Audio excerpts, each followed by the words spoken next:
It's time for bookkeeping, beer, and BS.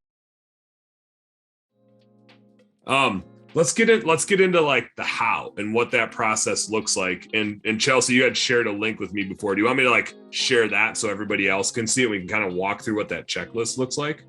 Yeah, that sounds perfect. Then they'll have a good visual. Let's do it. And this is a video link. I'm not gonna like start playing the videos, but I believe this is a video link that if you're setting up Gusto, you're gonna have access to these videos, not just the checklist, but literally videos to help walk you through how to fill all this information out, right? Absolutely. And Dan, feel free to share this with all of your people. This is actually something a colleague of mine created just for herself and the accountants and firms that she works with across the US. And she was kind enough to share it out to our team. So this will walk you through all of the steps of setting up Gusto. The example that we have here assumes that you've been running payroll already and have previous payrolls, that's step 7, to enter. If you are a brand new business running payroll for the first time, this will look a little bit different. There'll be a few less steps, but you'll still be able to get a good idea of what's required. Mm-hmm. Gotcha. So just walking through here, right? Company addresses, that's pretty easy. We all kind of have that information. Adding employees, that would be like putting their direct deposit type of information in and their tax ID, stuff like that. Exactly. Yeah. So company address, and that includes, where are you registered with the IRS? And then in this new land of remote workforces, if any of you have folks working from home, they would be considered a company address as well. So taxes are due where the work is physically being done. Mm-hmm. Remember that. I say it to myself 10 times a day.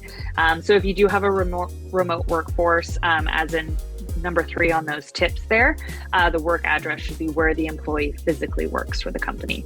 We got a lot of those in our business. We got a lot. Yeah, exactly. So if you have employees in all 50 states, you're going to be paying payroll tax in all 50 states. I didn't make the rules.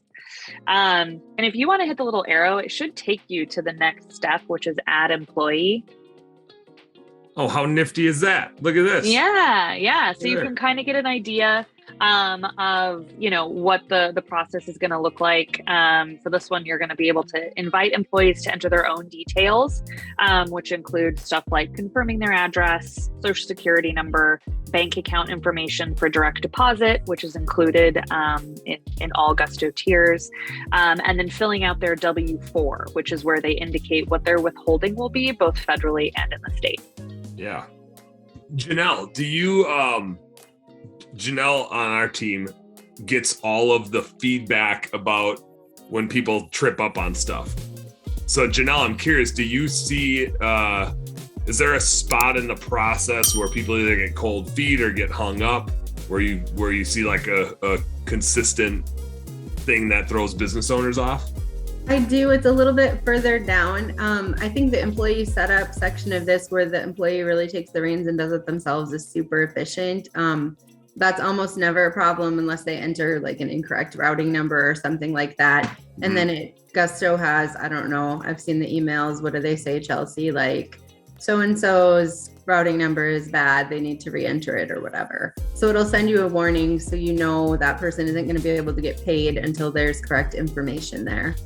That and the employee is super slick. And you'll get a little test deposit from us, and if that test deposit doesn't make it into the account, we let you know immediately. Yeah, and employees are on that, right? Like, you don't have to hound them to fill it out because they want to be paid. Yeah, so that's awesome. They definitely like to get a paycheck. Yeah, exactly. Step 4, I think, is where it starts to get hard for people, especially if they don't keep a file system of any kind, or if they're brand new.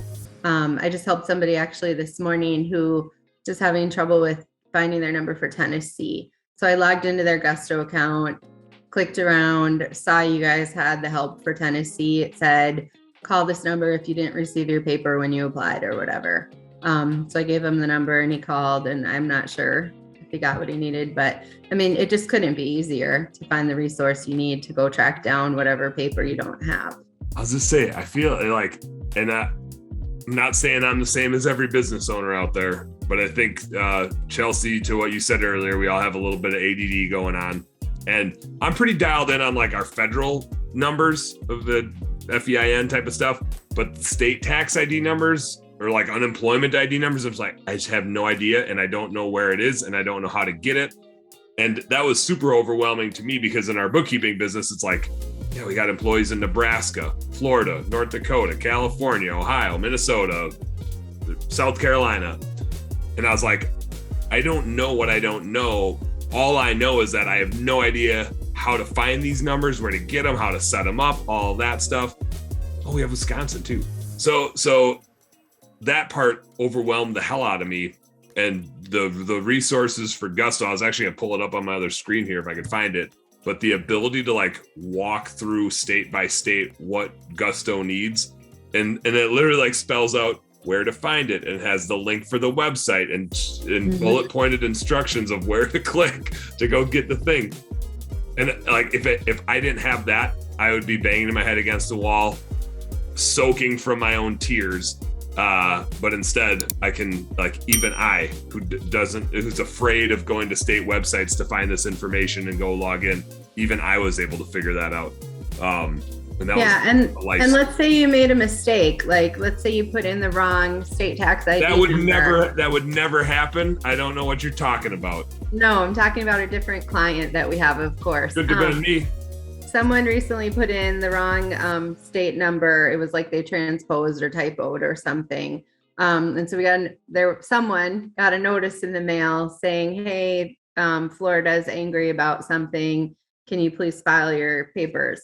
Sure enough, log into the client's Gusto, and there's a little section. Oh, if you got a notice, just quick upload it, and we're going to take it from there. We're going to troubleshoot it. And if you need to do anything, here's your step-by-step instructions.